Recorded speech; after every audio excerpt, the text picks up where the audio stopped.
This is A World on Purpose. A purposeful life is the most important kind and the most valuable kind of life. Every choice that we make makes a difference, for better or worse. I loved walking in a village and seeing the before and after. This is the podcast dedicated to those humans choosing to live larger by working for the greater good. And these are their stories. Stories of hope and of true change that come from living on purpose. What if you were to suddenly say there are no challenges, there are only opportunities?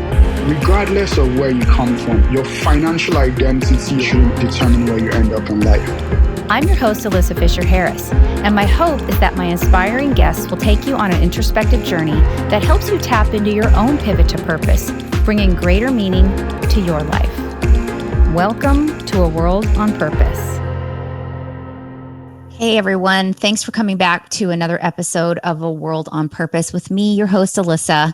I am just ever grateful that hopefully all of you are coming back and tuning in on a regular basis and gleaning some positive nuggets of wisdom from these incredible guests that I feel so blessed to know, or if I don't know them personally, that I get introduced to them and I get excited about all the work that they're doing in the world with purpose, for purpose, and on purpose. And today I get to have somebody that I actually really know well. She is, as we say in the world, a sister from another mister, my dear friend, Ms. Nicole Rodrigues. And she's the founder of a very cool multi-award winning agency called NRPR Group in Los Angeles. But her story isn't just about being successful. It's about really all of the things that we do in our life that could be limiting beliefs and that actually are going to stop us from doing what we're doing and achieving our dreams. And it's up to us to not do that. She has such a cool story from, growing up, being born to very young parents and having a vision for her life, even as a young child, of certain things that she wanted to do, being a Raiderette for the Oakland Raiders at the age of 8, which she actually did and ended up working for them in publicity and PR, falling in love with the world of PR through school, working at all these great companies, learning everything she could, and then finally taking that giant leap of faith, which was a great story we've heard before. I'm going to sell it all and build my own company. And then out of that experience, additionally, creating an amazing nonprofit work that she's done that is Young Dreamers Association, which is just being able to inspire young people, the Young Dreamers organization that is going to get young people excited on how to live their life in the world on purpose. She also has a really great book. I seriously recommend this book. Everyone can write a book, and we all should, because we all have a story to tell. But this one is one of my favorites. And one of the things that she said in the book is, Beverly Hills Boss is not just about being a boss in one of the wealthiest cities in the world. It's about being boss of your own destiny. It's about being the boss of your life. It's about overcoming the doubts and fears, both externally and internally, and getting into the mindset that nothing is beyond our reach. I love that phrase so much in the book because that's how it opens up the whole idea of the world being the proverbial oyster. We can do anything, and it's up to us to not let ourselves get in our own way. And Nicole's a shining example of somebody that didn't do that. And listen, she's human. She had her moments. She had her dark times and her lack of confidence, like all of us do as humans.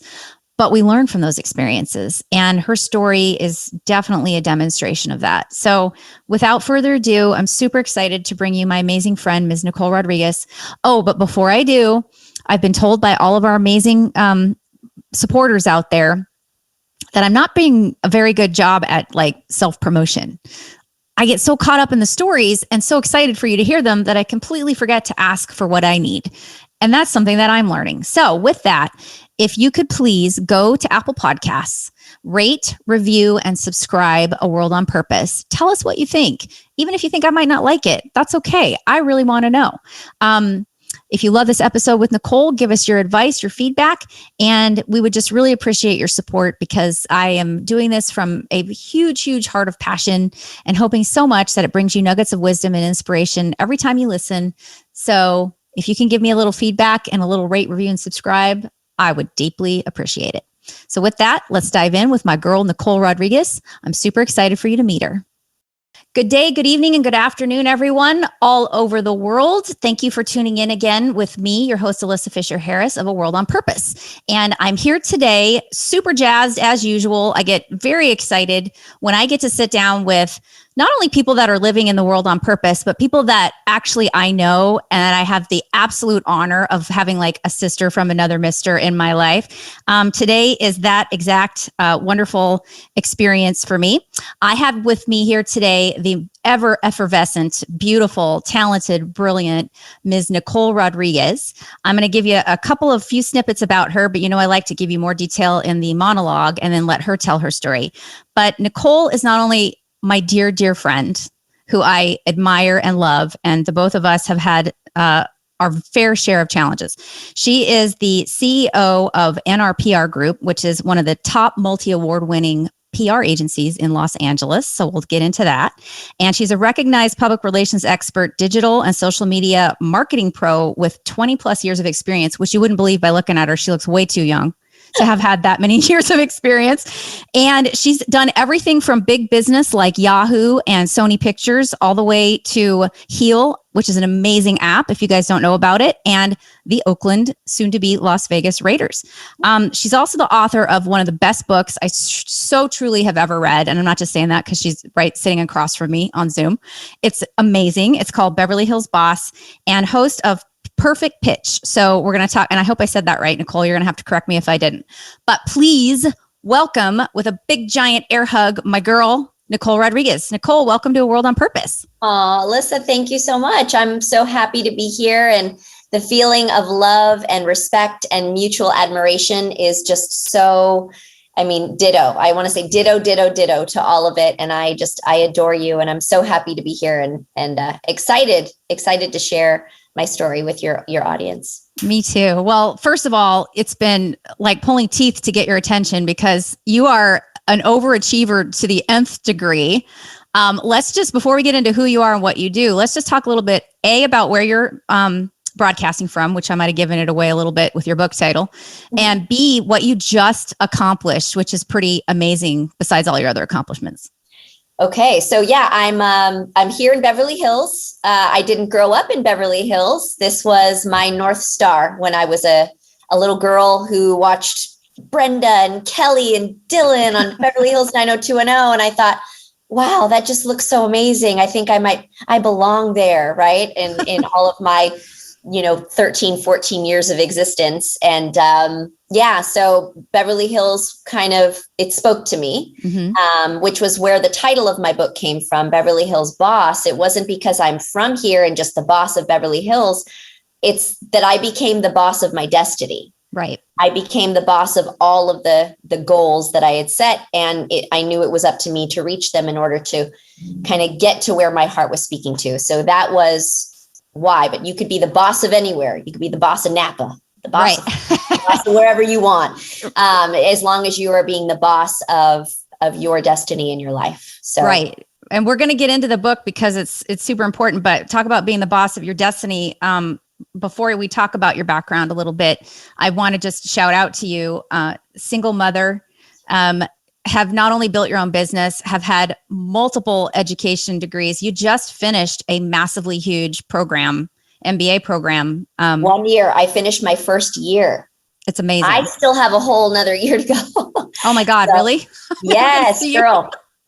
I know. I'm like, no one's going to see me for another year. I graduate next June. But just getting in, that in and of itself was a huge accomplishment. Finishing the first year, knowing that there are other people who have either, it's tough. They failed out or just couldn't cut it, because balancing work in an MBA, let alone balancing running a business, is tough. So, honestly, my heart goes out to any of the classmates of mine who haven't kind of pushed through, but it's, UCLA don't play. They are not playing, they're very, very helpful, which is great. It's like, we have all the resources in the world when it's like, oh my gosh, how am I going to balance this? They really do try to make it manageable for you. And I just can't say enough about the UCLA staff, but I have a whole nother year of grinding to go, running this company. And I didn't realize that. Okay, now I'm really sad. I'm going to have to come down and bring a bottle of wine and a pizza and help you study. I have class coming up this weekend, girl, and homework tomorrow. So, well, knowing that even more so, thank you for coming on this show. Let's so that just is a testament. I wanted to call that out first because it just kind of paints this picture as we go back in time with little Nicole and tell your story, because you did not, obviously, as you said, reference, but you and I both have a similar background in not growing up in the best of circumstances. And I'd love for you to share that because it really sets the stage for who you are and your tenacity and bravery to get to where you are today. Yeah, no, I thank you. I always, when people ask, tell me your story, I like to start well from the beginning, like at my parents. My mom was 15 years old when she was pregnant with me. Mm-hmm. 15. She had me at 16. I was her first. I was also my dad's first. My dad was barely 20 years old, a professional athlete traveling the world as a boxer. So in my mind, I have parents who have overcome so much. My dad was the first Golden Gloves winner out of Hawaii. So he had sort of, proven himself in this world of boxing or whatever. And he met my mom. They were childhood friends and sweethearts, if you will. And my mom, being as young as she was, knew that she wanted me to have an education and that, that I was basically going to have a better opportunity, than she did. Right. So she is one of 7 siblings. Same with my father. Big families. And I have to say this, my background, I'm Puerto Rican. Big families are not a new thing, with a Puerto Rican family, but education wasn't always the part of the conversation, right? And so I'll get to that in a little bit. But my mom was always very different. My mom knew that there was value in getting an education, and even still having me at 16, went to get her GED. So she had her high school certificate. My dad got his high school education. My mom got her bachelor's degree at 42 years old. She never stopped. Wow. That's incredible. She had 6 kids and never stopped pursuing her education. Wow. Watching a woman like that succeed through, unfortunately, multiple divorces and multiple children. You have a dad who's a professional fighter, who's actually less of a fighter in real life. He's the sweetest, kindest, don't mess with him on the street, but very he's not a thug, right? Oh, he's a boxer. He's not a brute in any way, just kind and love. And to be honest, I feel like I got a lot of that from my dad. From my mom, though, now that's one you don't want to mess with. I'm more afraid of my mom than I am my dad any day. That woman, you put a challenge in front of her, I'm 16 and I had one, bring it on. She had 4 kids before she was 25 years old. Oh my gosh. And kept going to school. So when I looked at life and I looked at my mom's hand, I looked at my dad's hand, and I'm thinking, what am I going to complain about? I have nothing to complain about. I have the world at my fingertips. There is nothing that I can't do if I don't want to. And I knew that there were decisions that I needed to make to set myself up to get into a better situation. But so my story really starts with them. It starts with what I was watching growing up. And my grandparents, God bless both sets of my grandparents, they were the ones who were always like, Nicole, you're going to do something different. You're going to go to school. You're going to go to a university. You're going to go and do this. So in my mind, I'm thinking, I've got this. I just have to continue my education. There was never whatever until, high school hits, and then your parents tell you, we don't have any money for you to go to college. We definitely want you to go. We definitely want you to go, but we've saved no money for you to go. So if you go, you're going to have to go and pay for every single dollar on your own. That's a so big wake-up call. To hear that, some people might have backed off, right? Some people might have said, well, I better get a job and start making money. But I knew that there was a bigger picture. If I go to school, I have more opportunities to make more money and to build a better life for myself and to make my grandparents and parents proud. And UCLA was where I wanted to go, but I couldn't afford it. So I went to San Jose State, and now I'm at UCLA now. They say you can't go back again, but you can. Oh yeah. You can go for the first time.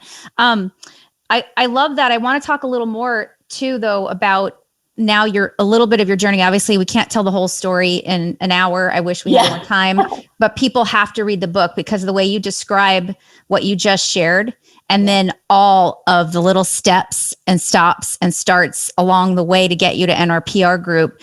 It was extraordinary. And so when you decided to go to college, it wasn't an easy track, as you just referenced. Do you want to just quickly kind of do as you would say in PR, your little elevator pitch story of just so people get a snippet of your life from now, that realization that you had at such a young age, which by the way, I find so profound, because when you come from adversity and you come from a space, it's very easy to get into a mindset of like, the world is against me and I have no options, but you just innately did not have that, which I find remarkable. So talk a little bit about that, please. And then tell us a little bit more about your life and your trajectory to get to NRPR Group before we get into all the work you've done. Yeah. I mean, I have to give a shout out to Sylvester Stallone, who just celebrated 75 years on this planet. My very first movie I ever saw in a theater was Rocky II. My mom told me, she's like, she was a Sylvester Stallone fan. And when Rocky II came out, it was the year I was born. And I just think that there was something there in that underdog story that for the rest of my life, if ever I was down, I would watch those films over and over again and remember that life is supposed to send you challenges to make you stronger, to make you better. And so anytime something like that I was faced with, like, going to college, it was like, okay, this is going to make me better. And I was never afraid. I always knew there was an end of the movie. And at the end of the movie, the underdog triumphs. And that, for me, I couldn't be more thankful for the fact that Sylvester Stallone, 1, is on this planet, and 2, that he had the guts enough to go and make Rocky 1, which led to this massive empire that has continuously motivated me and changed my life. So there's power in films, in music. If you listen to it, they come from a place of heart, and it spoke to me. You just kind of feel something, you feel that energy, and then I would just feel it. And then I just knew, I'm like, you know what, bring it on. Come on, life. What else have you got? Let's go. Yeah. So let's talk about that. What else did life bring on to you? Because it's amazing to me what you've been able to accomplish with all of it. Yeah. So I'll tell you, my courage and my confidence probably took the biggest hit in college when I realized how hard it was going to be to adult on my own. My parents, my mom and my stepdad at the time, if you count all my siblings on my mom and dad's side, I'm the oldest of 9. If you count around through all the marriages and things, I'm actually the 3rd of 15. Oh my God. So if you think about all of those siblings and, how much money it costs to have a kid, when my mom and my stepdad told me, not only can we not pay for your school, but you need to move out at 18, I didn't know where to go. I had nowhere to go, actually. And I was so embarrassed. I wasn't going to just tell my friends, like, here I was, I had done really well in high school and homecoming queen. And how do you go and tell your friends that the homecoming queen is homeless at that point, right? Like, where do I go? Right. My confidence took the biggest hit ever. I lost who I was. I lost that spirit. I knew I needed to find myself and keep going, but it was really, really tough. And I hated my parents at that point. For I don't know, not supporting me and basically giving me the hardest lesson. Mm-hmm. It wasn't until now that I look at it and I say, thank you so much. I haven't lived at home since I was 18. I lived with, a friend. I want to say a shout out to Stacy Kohler and her family. They took me in like the little Puerto Rican adoptee that I was, and welcome. And I lived with them for quite a bit. And I just got to see such amazing love and family structure.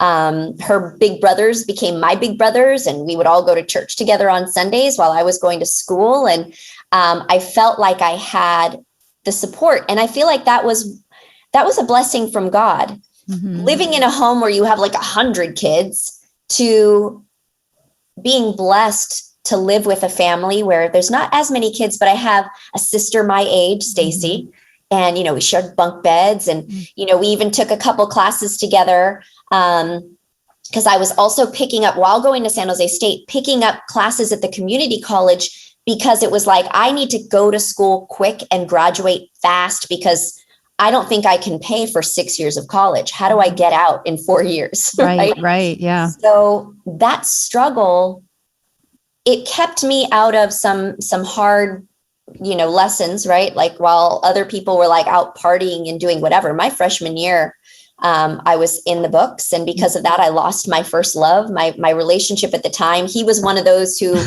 went out and he was partying, and, he's like, come on, Nicole, let's go. It's Saturday. Let's go get drunk. And I'm like, bro, I have 3 jobs and I go to school. I completely relate to that. So yeah. You have fun at that party and like, call me sometime. I don't know. And it was funny because, so I lose my where I'm living. I lose my boyfriend at the time, which is just devastating, right? Of course, when you're 18. When you're 18, it's or 19. It was like by that time we broke up, I was 19 and just, oh my God, Crushed. what do I have to live for? Crushed, right? Yeah. Shout out Adam, happy birthday! Like his birthday's Still coming friends. up. So we are the best of friends now, though. I can totally tell you that. Like, that's great. We ended up at one point. We'll fast forward. We ended up getting engaged. Oh, okay. Well, that's the story. That's the story. Yeah, that wasn't even in the book. So this is you've heard it here. Ooh, so we broke up, and yeah, courage took a hit. Wow. Everything took a hit. All I had was school and friends, and I was, you get into experimental things, and it was kind of like, oh, I'm just going to drink. That's what everybody else is doing, and I found that it didn't lead me to much, right? And so, the partying and the stuff in college, it just made things worse. And then I met my ex-husband, and he was a little bit older, and I do have to give him so much credit. Manuel, and he's in the book, Manuel lives his life completely unapologetically, completely. If he does something and his daughter doesn't agree, he's like, like, this is my life, girlfriend, not your, Right. And it's like, and that was something that I think as a lost soul trying to find my purpose, I gravitated towards that. Whatever that was he had, I needed to learn it. Right. Interesting. And he just taught me that, like, confidence, believing in who you are and what you stand for and those values, whether people agree with some of those values or not, those values were his. This is how I live my life. This is what I'm going to do. And I admired that.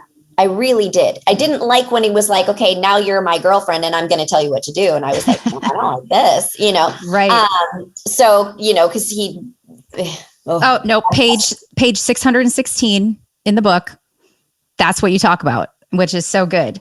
And that's when you talk about finding your purpose, that exact experience when you decided to walk away from that relationship. Totally. It was probably one of the hardest things I had ever done, but I had learned so much from him.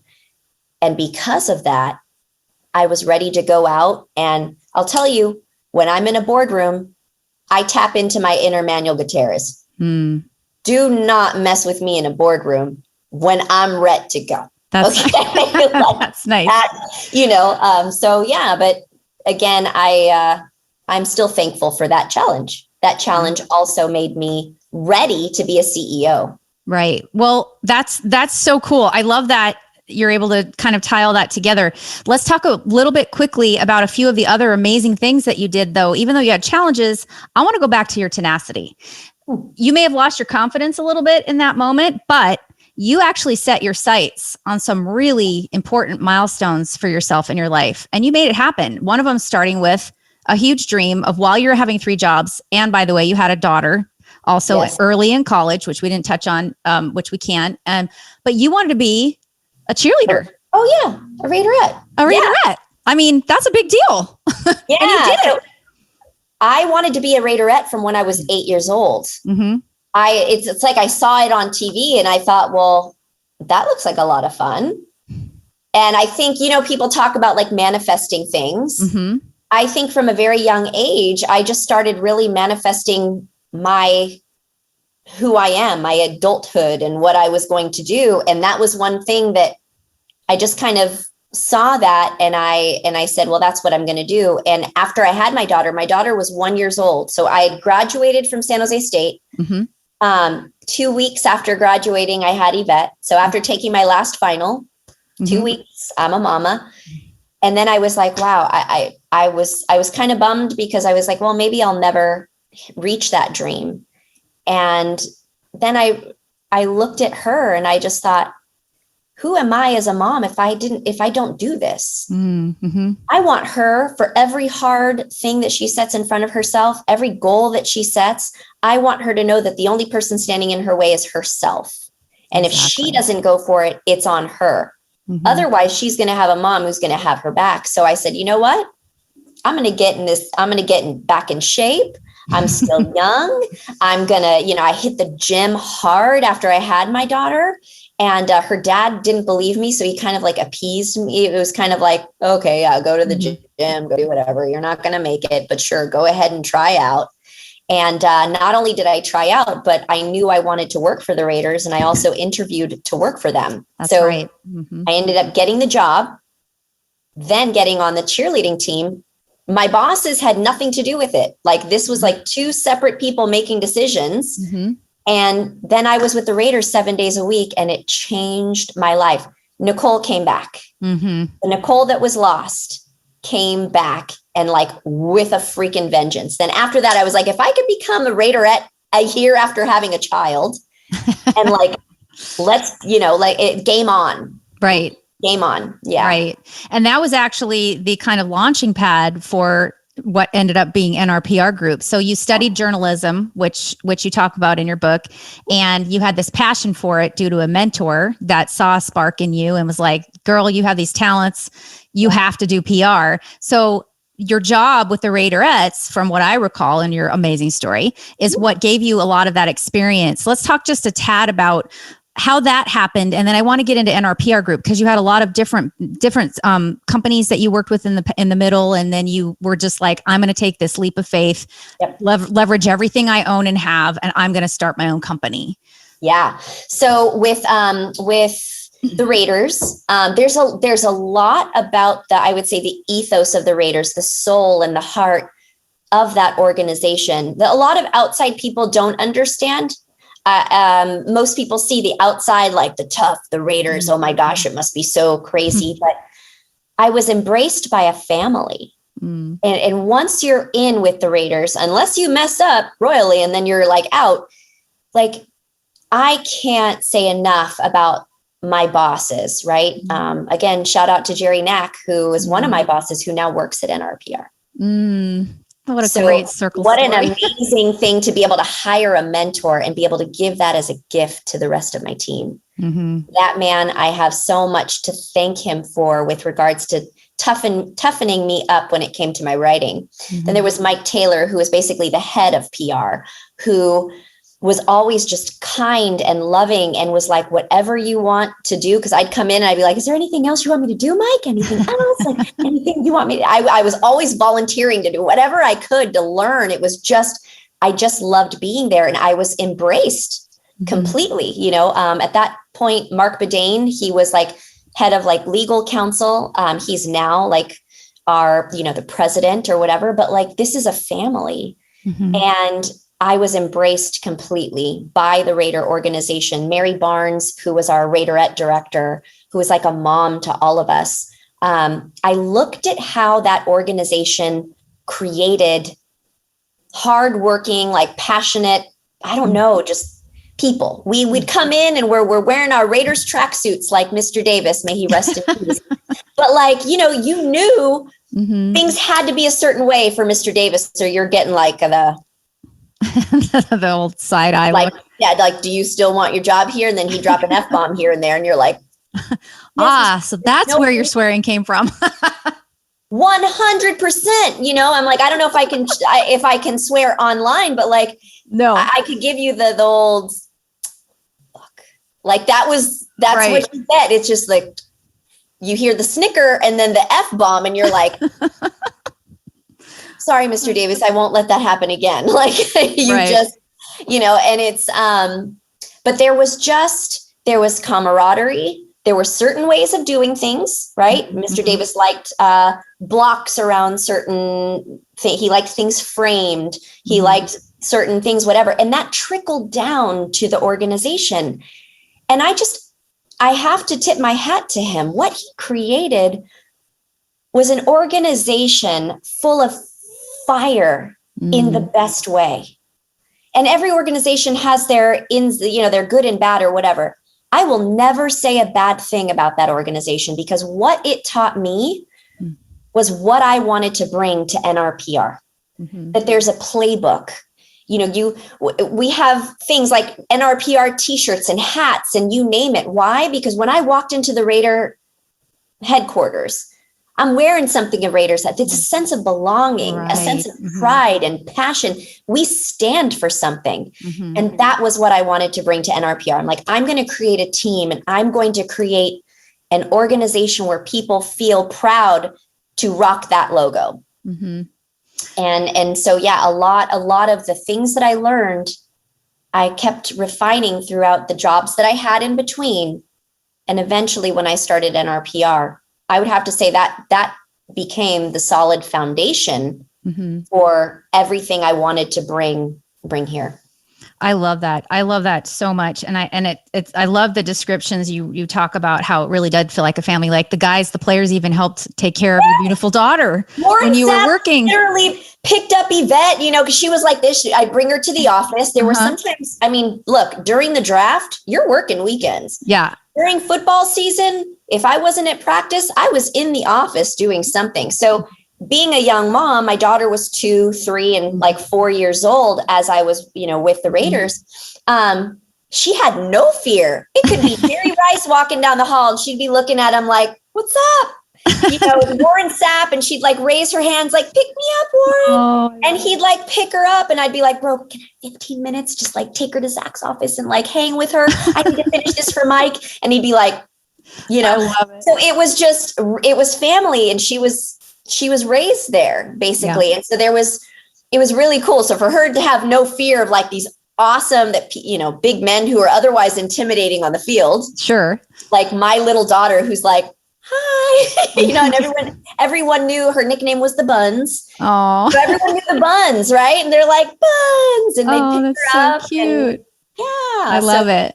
Well, and then that's what really cultivated this idea. Like when you decided to venture out, there's a lot in between. And again, everybody can understand all the places that you've worked in the middle between the Raiders and to getting to NRPR Group. But when you finally decided to make that big, huge decision, Nicole, to say, "I'm going to put out my shingle, I'm going to do this," you wanted it to not only be successful as a business and make a difference in the world of PR, but you also wanted it to feel like a family, which you indicated that. So let's talk a little bit about the formation of NRPR Group. It's such a great story. And by the way, I'm gonna get to the book here too in a minute after you describe this, because that book you wrote really is a playbook mixed in with your memoir. It gives people a roadmap on how to create success in their life, which I love it, with these great little vignettes of your life. And so let's start with NRPR Group.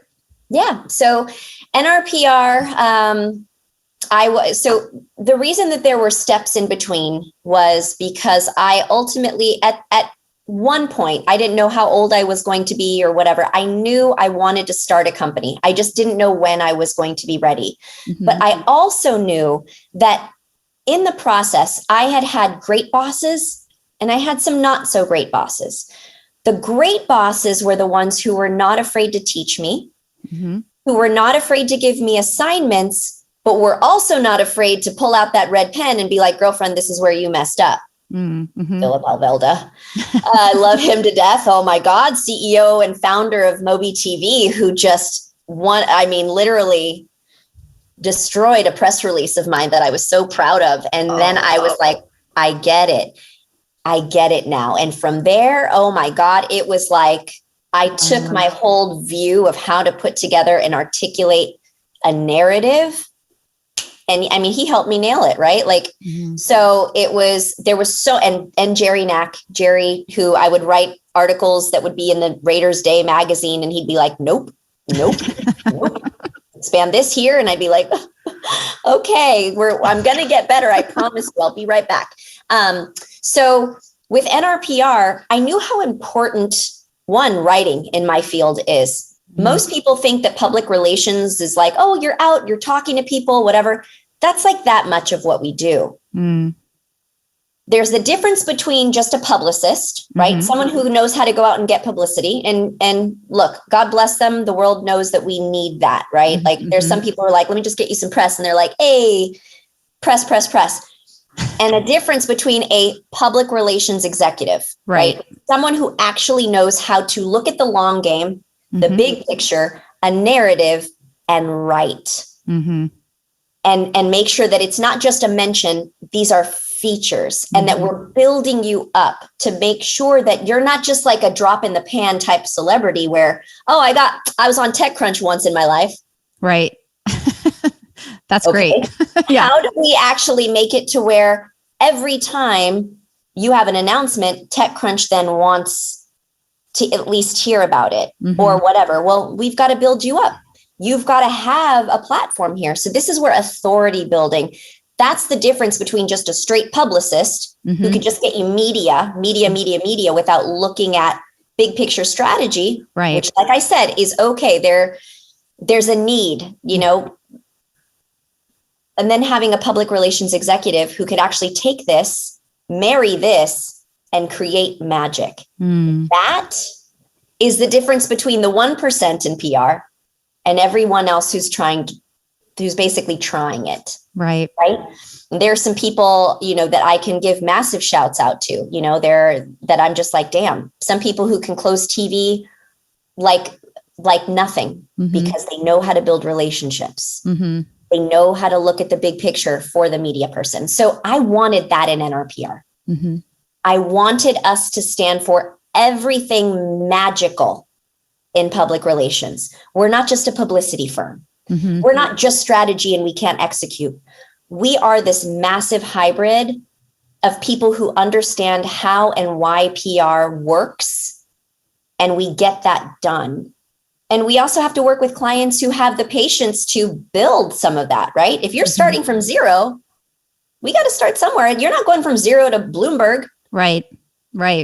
Yeah, you do it in a realistic way. You don't. Right. That's right. It's a long-term strategy. So when I started the company, I started with just money in my savings. And so many people wait. And I'll say this to anyone who's listening. If you take investment money, you are not your own boss. You are not. You have a boss, and that's the person who wrote you that check. I did not want that. I wanted to fail on my own if I was going to fail with not burning anyone else's money. Investment money sounds like a good idea till you learn what happens down the road. The Steve Jobses of the world and all of that, you can get kicked out of your own company. Remember that. Someone gives you enough money, they have power over your company. You as CEO can be kicked out when that board starts building. Right. And look, there's nothing bad with that. A lot of people are like, yeah, I'll take an exit. I'll build this up for 5 years and then let them bring in a different CEO and I'm out. Fantastic. That was just not my dream. So I thought, if I'm not going to answer to anyone but my team members and my clients, well, then I need to start with everything that I have. And I started looking around my house and I thought, well, that's probably worth a couple $100 and I can sell that and sell that. I ended up selling everything because what I realized in my career is that I was making a salary to buy stuff. And so I had a bunch of stuff and I was like, but I don't have a company. I'm going to get rid of the stuff and have a company, and I'm not going to freaking let it fail if it kills me and if I have to starve. Like, that's it. Like, I just, that was it. And I downsized, and most people won't do this. But sometimes it's necessary, right? Like, I moved out of my beautiful Beverly Hills apartment at the time, sold everything, but I sold everything but my car and my daughter. And even I was like, oh, price. No, I'm just kidding. No, never put those up for sale. Like, I sold dresses, you name it, everything. My car, my daughter, my life. That was all I needed. And then I moved in with a friend of my brother's, like my brother's partner. She had a really, really wonderful friend, Mary, who took me in and became a mom to me. And I just kind of told her, I said, you know, I have this vision and I can't have all these bills over my head.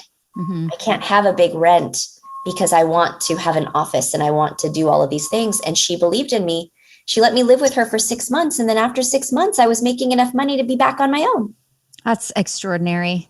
Honestly, Nicole, it is. And that is that whole ethos that you live and you talk about in believing in yourself and being willing to take the risk too, because not everybody's willing to do that. So that talks a lot about your tenacity, again, your drive, your indelible spirit. Can we talk a little bit too about, so NRPR Group, not only is it hard to start a business for anyone. Yeah. Number one. Number two, for women, it can be even more challenging in certain industries because a lot of your bosses were men in the industry your whole life, right? White men. And then let's talk, most of them, great white men. No, nothing against anybody.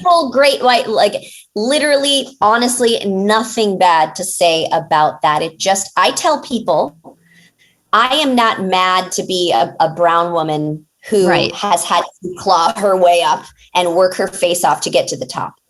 White men were just there first. Right. They were there first. So if you're looking at a resume over hundreds of years, who has the most experience? Right. Like, that's just, it is what it is. That's why I'm like, look, I want to be the example. My daughter, incredible human being. She worked hard. I didn't have to pay anybody to get her into NYU. She earned it, right? Wow. I wasn't one of those parents who dropped $500,000 to get their kid into a top school. My daughter worked her face off and got accepted to the school of her dreams. First grade, she wanted to go to NYU, go to Tisch. It's first grade. Wow. This is where my daughter is going to get her degree. That's great. Well, let's talk a little bit about that too, because you guys do have, you're women of color, and being a woman of color, starting a business, were there any particular struggles that you faced along the way in that particular situation? Did you find any adversity that you don't know might not have happened for others, or was it just business adversity in general, starting a business? Gosh, I could probably go a whole nother hour. I know. So I would say to start, I hand it to my mom. My mom was always so well kept and pretty, and she would do her hair and do her makeup. And I always admired that she loved to work hard, but she loved to embrace her femininity in ways of, just being a woman. And we learned that, right? Like, we learned that from our mom. And in corporate America, I'll tell you, being a woman who likes doing her hair and makeup and dressing nice and doing her nails, especially in Silicon Valley, you would actually have more women than men who would balk at that and be like, why are you getting so dressed up? Like, because I don't know, like foreign. They're wearing like frumpy, I don't know, like they didn't try. And I'm just like, we're on our way to a new business pitch. This is PR right here. I'm doing PR for myself. Mm-hmm, mm-hmm. I look at everything that I'm doing. I also learned that from Raiderettes. Like, there was a rule. Now that you're a community figure, you can't just walk out of your house in curlers looking like a mess. What if there's some sort of photographer, right? Like, as crazy as there's a photographer who catches like, Raiderette looks like hell with what we were not allowed to look that way. And so that was fine with me. I was like, okay, yeah, no worries. But I found that it was more women than men. And that's how I found the type of woman that I could be friends with, you being one of them.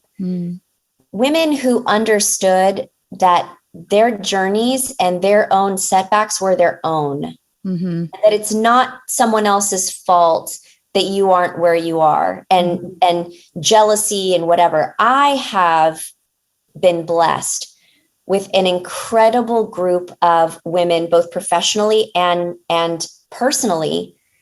We uplift each other. Right.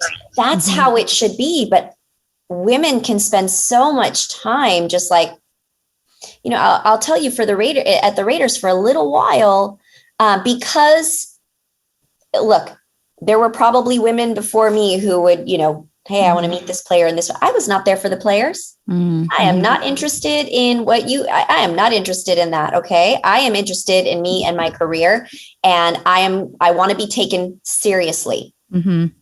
So I was.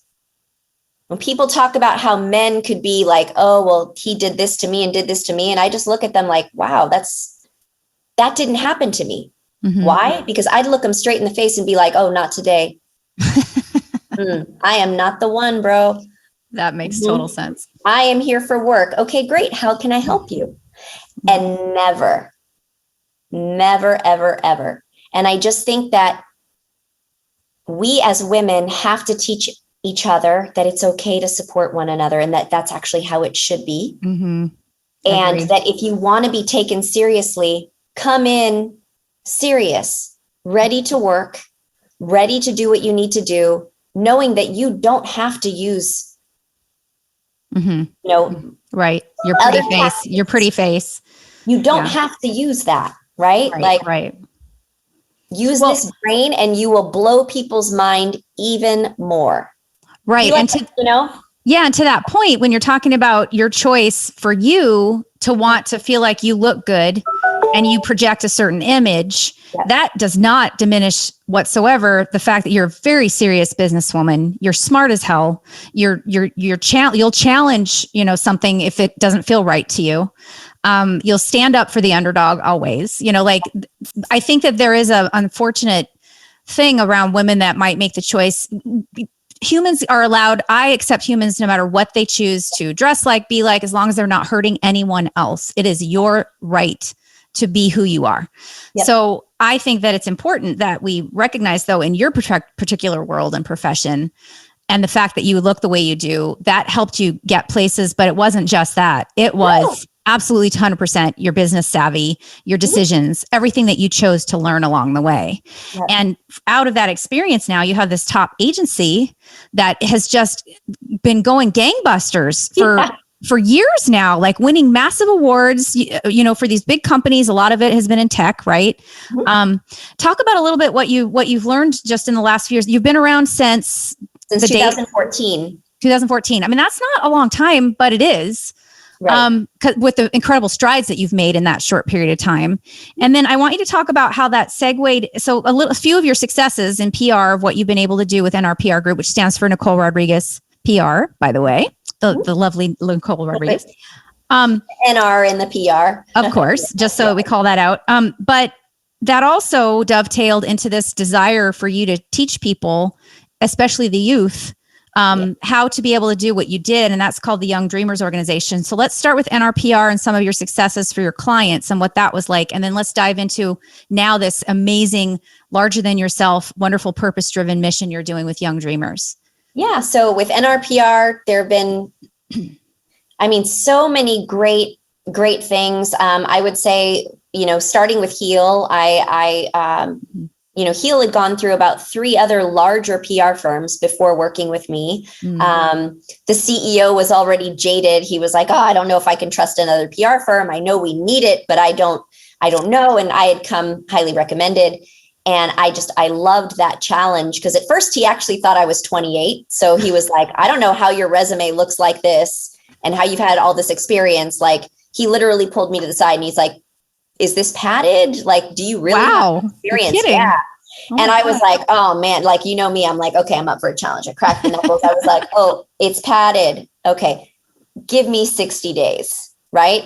And I was like, what have you got for me? And he was like, well, Lionel Richie's an investor. We have this. Because I'm like, okay, what have I got to work with here? Like, maybe it's you. Maybe this is why it's not working. And so he liked that I could talk with him. We ended up becoming the closest friends, because I was like, if you can give me this, and this, get Lionel Richie's manager on the phone. We're going to get him to talk to some big press. Here's how we're going to do this. And he was just like, no, well, we've never asked him before. And I was like, well, then how do you know if he's going to do it? Right. Like, you got to ask. And he's like, okay. So he gets Bruce on the phone, and I love Bruce and Sarah, or Lionel's team. And I was like, okay, here's the strategy. We only need him for 3 interviews, but this is what we need to get out of it. We want to get blah, blah, blah, blah, blah. And if he could just be honest, tell the true story, what he believes in Heal, people are going to want to talk to him. He's like, well, he doesn't want to talk to music press. And I was like, nope, we're going to get him press he's never gotten before. Wow. How do you identify press Lionel Richie's never gotten? That's incredible. And I was like, oh, okay, we're going to blow his mind. We're going to blow your mind. And you're about to sign a lifetime contract, because you're not going to want to let me go after this. Wow. And then we just did it.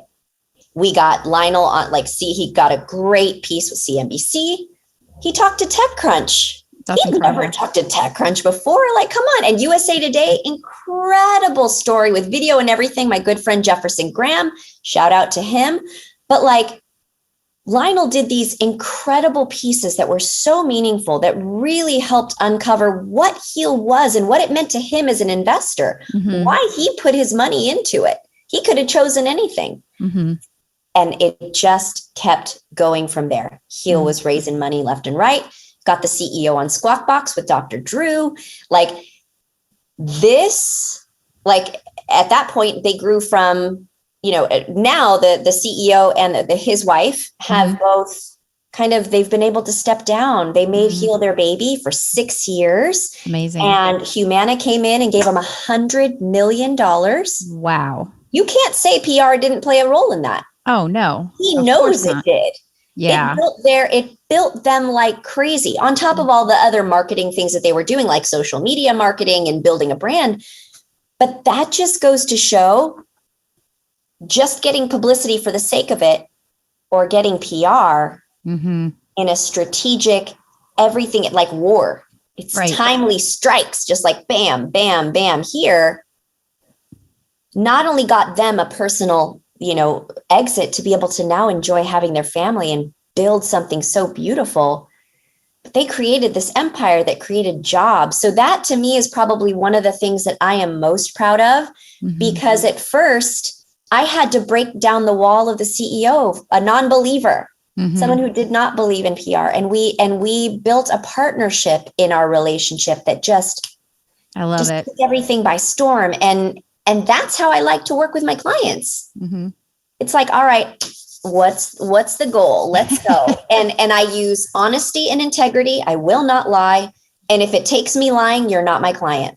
Right. I think that's a great boundary, obviously, to have. Yeah. But what it says to me too is that, for all intents and purposes, the way that you're doing PR, especially in its original form, is storytelling in a most authentic, genuine way. So it connects with the people that want to get behind it. Right. Yeah. And that's what you did with Heal. And Heal is an incredible app. I think you told me a story, like you had one episode on some show and you had like 500,000 new, customers the next day, or in that day within 24 hours. So that says a lot about you and NRPR Group. So now you've taken all this incredible talent, and I love Heal. It's an incredible app for people who don't know what it is. Look up Heal, Heal. And if you haven't seen it by now, I would be very shocked, because it's like big time. Doctor comes to your home. Correct. And so, thank you for saying that. I had a senior moment, I think. But let's dive into the young dreamers now, because to me, that's such an important important story, taking your challenges and all the things that you've experienced, this incredible skill set and knowledge you have in PR, and creating this organization now that's going to like literally light the fire in the hearts of the youth to know that they can do whatever they want to do and nothing can stop them. So talk to me about Young Dreamers. Yeah. So when I was a Raiderette, we would be sent to different schools and things to go talk to the kids, right? The players would come talk to them. Some of the cheerleaders would come and, share our stories. And at that point, I was only in my early 20s and my story had really just begun, right? But I had a lot leading up to it to help them like, well, this is how I became a Raiderette. But I knew in my heart and soul, I was going to be more known than more than just like a cheerleader, right? Not that that's bad. It's one of the best things on my resume. I'm so proud of that. But I knew I needed to stand for more, for the longevity of it, right? Like you don't have a 50-year-old cheerleader on the God, I'd break my back, I'm sure right now if I ever tried. But like, I knew that there was a shelf life in that career and that I needed to stand for and do more. Mm-hmm. And I thought, how awesome is it that these kids, their eyes just light up. It's like they're so full of hope. But am I trying to just motivate them to be a cheerleader, or am I trying to motivate them to do more, go to college, start a business, whatever? And so I knew that my journey was eventually going to be something that needed to be inspiring so that I could go and tell kids, because you look up 16-year-old Hispanic girls who have kids, and my mom was a statistic, right? I wasn't supposed to make it, but I did. I made it and then some. And so for me, I look at that, I made it and produced a child who's now going to go and make it even better, right? Like this girl just blows my mind how incredible she is. But it's like, this is how you create generations of women who become future leaders. Like, what if my granddaughter and whatever becomes the next president of the United States? My life stood for something. Right. And so that was what I wanted to bring to the Young Dreamers. It wasn't just, I worked hard, I became a cheerleader. No, I worked hard. I was a mom at a young age. I had all this against me. I still went to school. I got my degree. I had a daughter, got set back, still became a Raiderette, worked all these jobs, started my company with nothing, built it into this great empire, went back to school, got my MBA. My daughter went to NYU. Like, these are things that you want to teach kids. Right. All the free tools that they have at their fingertips. Movies. Thank you, Rocky, Sylvester Stallone, whatever. Music. Thank you, Mariah Carey. The song Make It Happen. That song in and of itself, like, I can't thank her enough for that song. Like that, you sit and you cry and you're like, why me? Everybody has it so much easier. And then you listen to Mariah and you're just like, yeah, girl, get it. I'm going to go make it happen. You have positive music, you have movies, you have things like friends who lift you up. Pay attention to the energy you feel when you're around people. Do they bring you up or do they bring you down? These are very simple things that if you teach kids from a young age, they're going to become better adults. And if they become better adults, we are going to have a better world, right? And that was my vision for starting the Young Dreamers. I'm a statistic, guys. Right. I wasn't supposed to make it, but here I am. And I want you to know that no matter who tries to steal your confidence today, you have to believe in you. You have to be your cheerleader. Because if you let them take your confidence, you're letting them win. So shout out to all the boys who didn't want to date me in junior high and high school. I win. You know what I mean? How could you not love that statement? I totally love you. You're so amazing.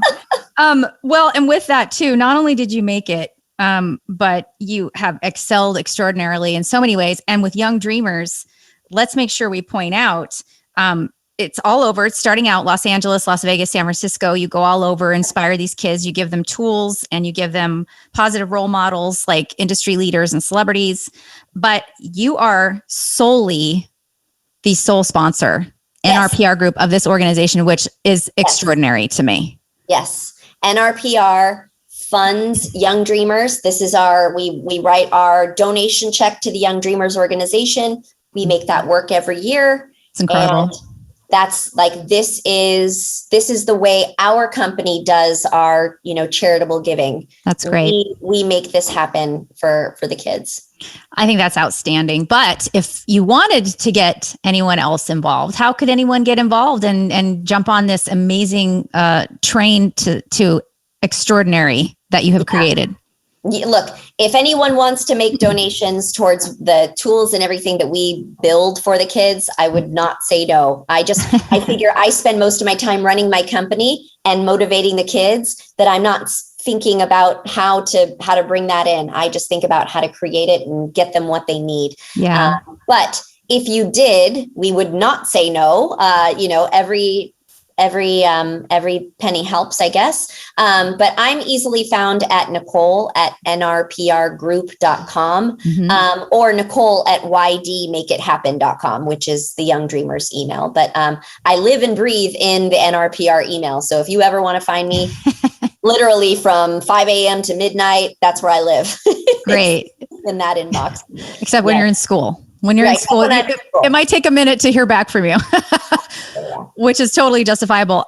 Before we close, we're almost getting here to a close. There's just so much more I wanted to touch on and talk about, but I do want to shout out to this really amazing book. Again, we've referenced it a few times, Beverly Hills Boss, and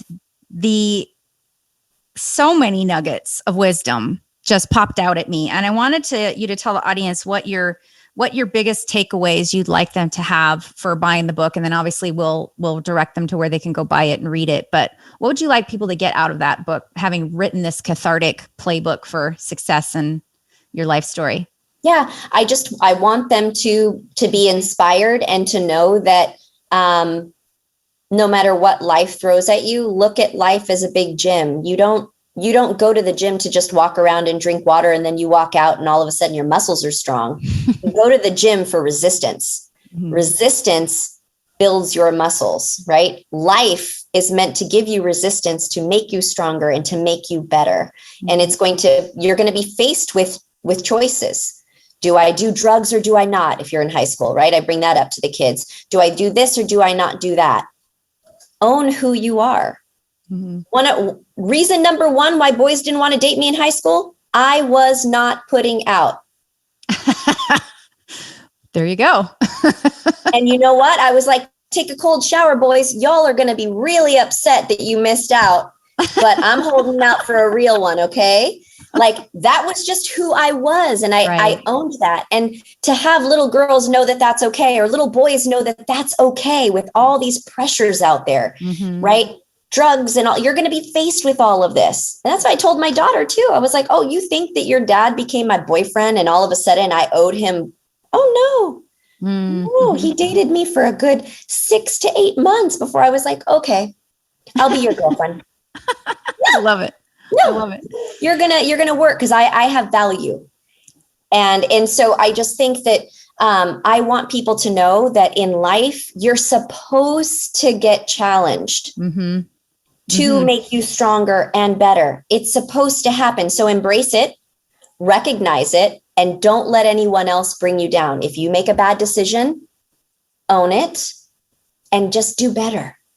Do better next time. So that really is what I want people to be able to take from it. And if you want to start a business, it's a great play-by-play. You want to think of. It's not just that you have a great idea. Get yourself a lawyer, get yourself someone in finance, and don't mess that up.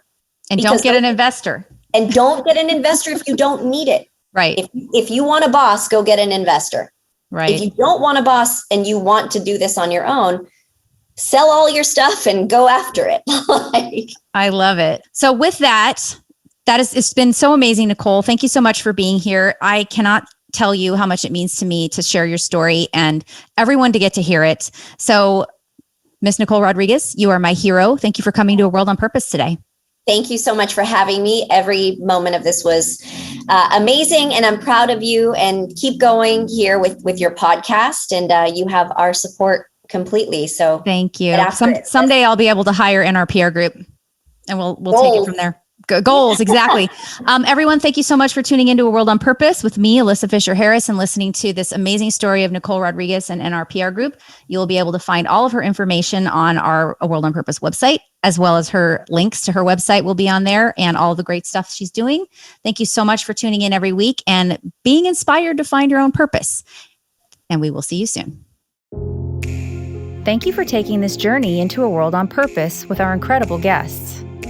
To learn more about our amazing guests and their inspiring purpose-driven work, please go to aworldonpurpose.com. Don't forget to look at our call to action of the week to mobilize your desire for purpose into action. A World on Purpose can be found on Apple Podcasts and all the major podcast platforms, and the video version can be found on YouTube. If what you heard today inspires you, please write a review and like and share on the platform of your choice. We'd love to also hear from you and learn your pivot to purpose and the meaningful work that you do that lifts humanity. Send your stories to info@aworldonpurpose.com. I'd like to thank our World on Purpose team for making this show a reality. Once again, I'm your host, Alyssa Fisher-Harris. Thank you for tuning in to A World on Purpose. I look forward to seeing you soon.